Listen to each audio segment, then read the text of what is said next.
starts with believing something to be true. It's like the blueprint of the reality. And the feelings are generated from that. Thoughts are generated from that. Behaviors are generated from that. And the experience that is reflected back to you comes as a reflection of what you initially believed to be true about yourself. So if you're experiencing something you don't prefer in life, something that's difficult and a struggle, the first thing to do is ask yourself, why am I feeling this? What would I have to believe is true about myself in order to generate this feeling?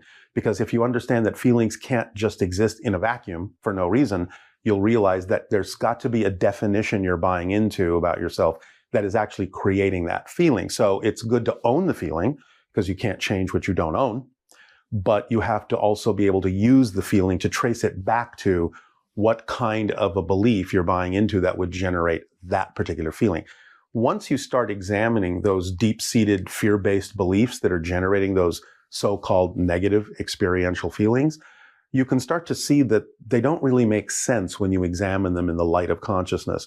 It's something you probably bought into from your parents, your school, your friends, your society, and it doesn't really belong to you.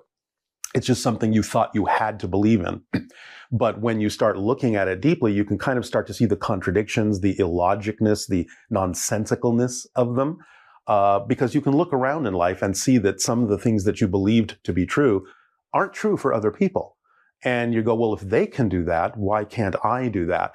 If it's something that I would prefer to do. And then you start realizing that you can start sort of detaching, delinking those negative beliefs from other ideas, and start going, well, I don't have to believe that. It's not a fact, it's an opinion. And I can change an opinion, I can change a belief. Because there are very few facts, but there are millions of opinions and perspectives and beliefs. They can all be changed.